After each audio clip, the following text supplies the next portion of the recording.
É isso aí, galera. Bora reagir a mais um vídeo aqui do SBT Esporte Rio. Amanhã tem Vasco e Palmeiras pelo Campeonato Brasileiro. O Vasco querendo somar mais pontos nessa rodada, né? Se somar um pontinho no Allianz Parque já é algo gigantesco e aí ninguém segura mais o Vasco, hein, galera? Se o Vasco conseguir segurar o Palmeiras, meu irmão, parou o Flamengo, parou o Cruzeiro. Se parar o Palmeiras, segura o torcedor vascaíno, hein? Porque aí vai estar comprovado o dinizismo. O Vasco enfrenta o Palmeiras lá no Allianz Parque, em São Paulo. Quem tá torcendo pro Pedrosa, levanta a mão. Torceu pro Vasco, né, Vini? Não, contra o Palmeiras. O time do Fernando Diniz quer continuar embalado na boa fase, seguir quebrando tabus, inclusive contra o próprio Palmeiras. A gente vai ver o VT e na volta a gente vai debater. Cadê? O alvo do Vasco agora é buscar voos mais altos. 12º lugar do Brasileirão, com 30 pontos, o Gigante da Colina quer brigar pela parte de cima da tabela. Já são 7 jogos de invencibilidade e somando pontos em grandes times da competição. Agora a missão será contra o Palmeiras, onde a equipe de Diniz terá que quebrar um tabu. Já são quase 10 anos que o Vasco não vence o Palmeiras em todas as competições. A última vitória foi em novembro de 2015. Nos últimos 6 confrontos, foram 4 vitórias do Verdão e 2 empates. O Vasco não terá trabalho fácil pela frente e o jogo ainda será fora de casa. Mas se depender da equipe que está embalada, quebrando recordes e querendo brigar na competição, o Vasco vai com tudo para sair de São Paulo pontuando.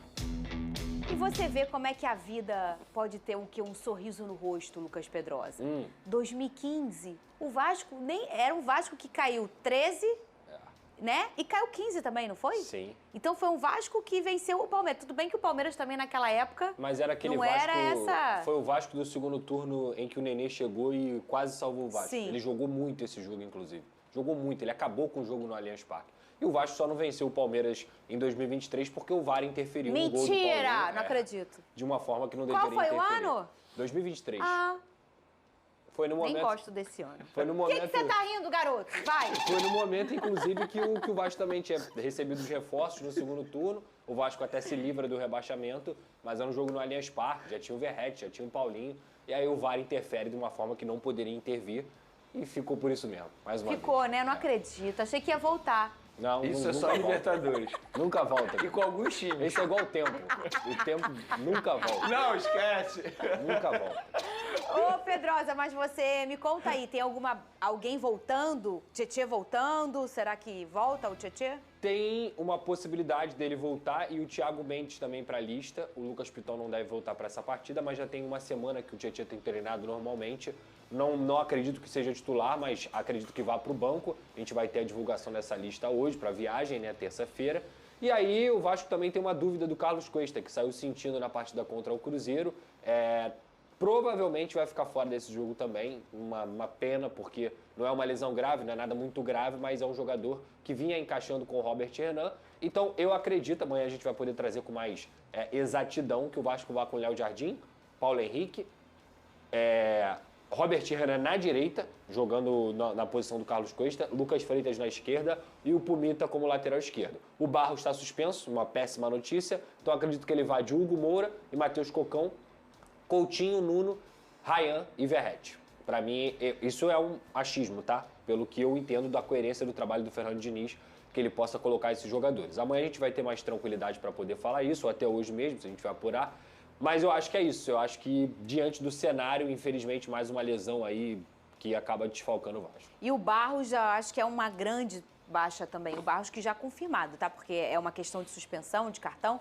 Então, ele não viaja mesmo, né, o Vene? E a gente falando como esse jogador se tornou uma peça importante nessa arrancada do Vasco aí. Sem sombra de dúvida, para mim foi o principal reforço do Vasco da Gama nessa segunda janela, digamos assim. Ele deu uma outra cara ao meio de campo do Vasco, inclusive quebrou aquilo que o Fernando Diniz estava fazendo a todo momento, improvisando volante, Hugo Moura na zaga, com o Cauã eu acho que ele parou com essa ideia, inclusive com a chegada dos outros 2 zagueiros.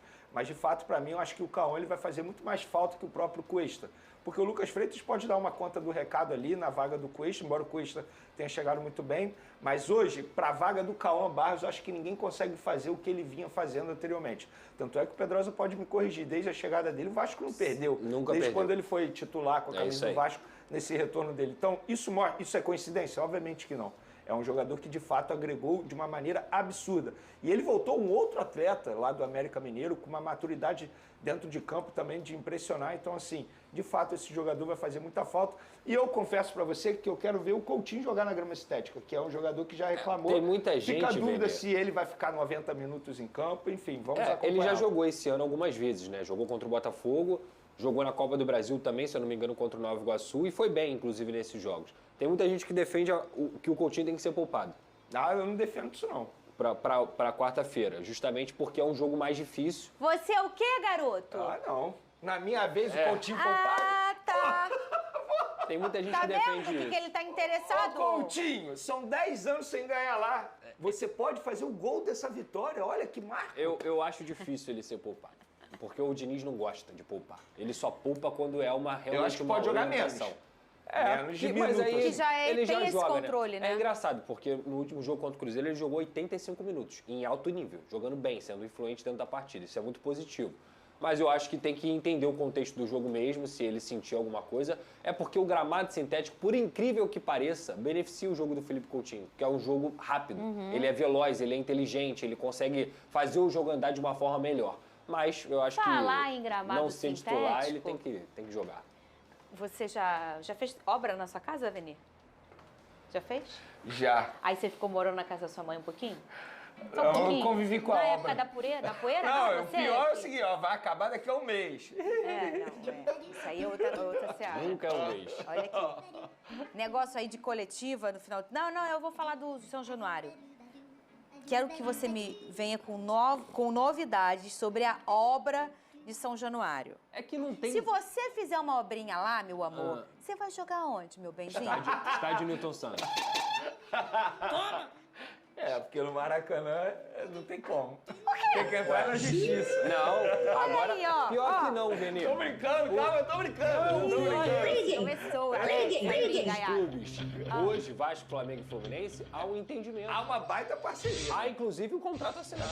Um memorando de entendimento assinado, onde o Vasco pode jogar 7, 8 jogos lá. É verdade. E pode jogar no Newton Santos também. A questão de São Januário, ela está andando nas fases burocráticas. O que tem hoje de concreto? Já há uma intenção de compra de 85% mais 15% por empresas diferentes, 85% de uma empresa e 15% de outra, para comprar o potencial construtivo de São Januário, o que a gente vai falar aí de 500 milhões de reais para reformar São Januário.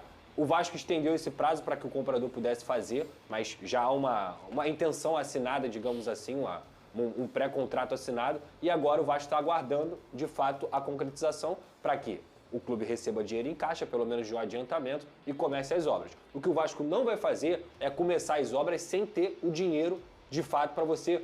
começa aqui, aí espera o dinheiro de novo. O Vasco quer estudar uma viabilização desse plano para já no final do ano, parar de dezembro a janeiro e conseguir já começar a reforma. Quanto tempo de reforma? São 3 anos. 3 anos? São 3 anos, assim, a gente pode colocar por baixo aí. Caramba, 28, é 27, 26, 27, 28. Caramba, é muito Entendeu? tempo, Venê. 3 anos que eu não começo, já te falei. Tem isso. Tem uns ajustes aqui, outra acolá, e tem um porque- problema aqui. Quantos anos demorou para construir São Januário? Tem essa informação Aí da você cabeça? tá querendo me pegar. Eu sou curiosa com essas coisas. Mas Qual é o acredito tamanho, que tenha né? demorado muito mais, porque Sim, claro. a construção do São Januário foi feita pelos próprios torcedores, os negros, os operários e tudo mais.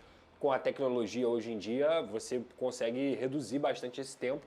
Mas o mais importante é porque... E ele vai perder essa marca Ele vai virar dele? com 2 andares, Fernanda. Dois E ele vai, andares? 2 andares e vai fechar. aqui o anel E todo? vai fechar, exato. Porque para quem nunca foi em São Januário, né, para quem mora fora do Rio, ou que não é Vasco, ou que não gosta de futebol, nunca foi, o São Januário, ele é muito, ele tem uma característica dele, né? Claro.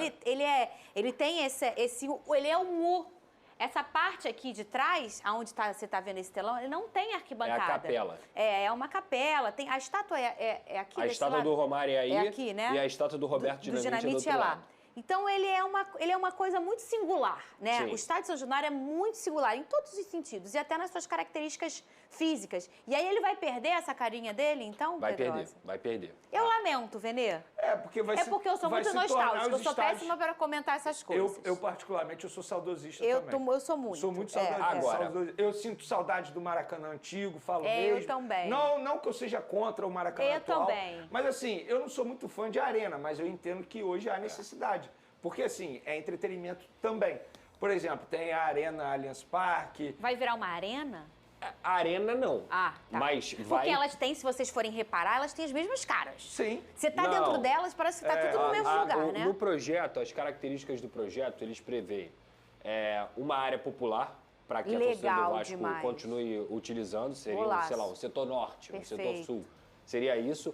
E as arquibancadas, elas vão ter um sistema, pelo menos no projeto, em que as cadeiras levantam e se tornam lugares como se fossem arquibancadas de fato. Aí, quando for fazer um show dentro do estádio, desce a cadeira, entendeu? É um sistema lá de tecnologia em que você pode ter arquibancada e pode ter cadeira também. Arquibancada concretinho, descendo, aquela...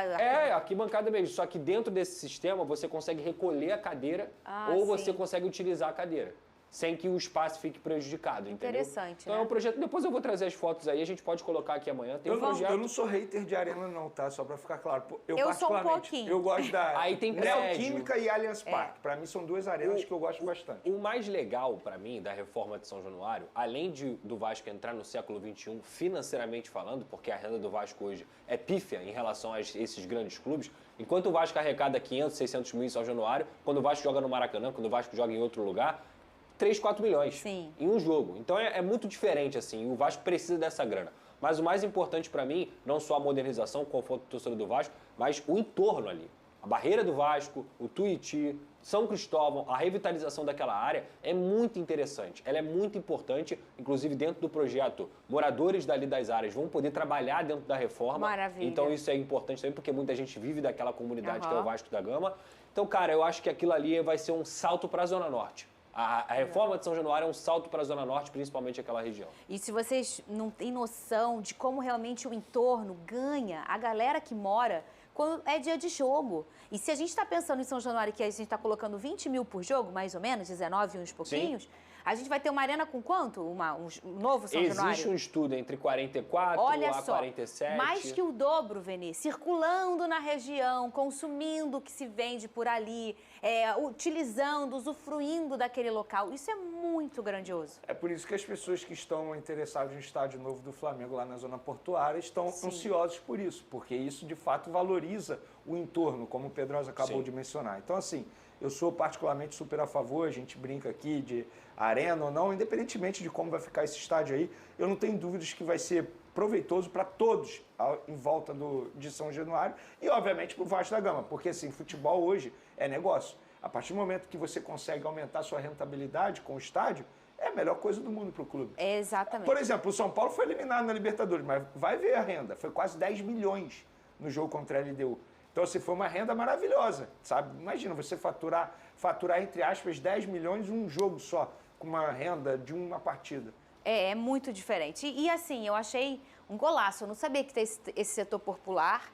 Para mim, devia ser uma lei no Brasil, né? Porque a gente tem um futebol que é um time, que é um esporte do povo, né? E aí a gente começa a ter os clubes querendo, obviamente, performar num nível altíssimo e para isso você precisa ter um trabalho de sócio-torcedor forte e aí a gente não tem como querer uma contratação cara e você não tem um sócio que vive, um sócio que é caro, que consome, vira ali um cliente, acontece, né?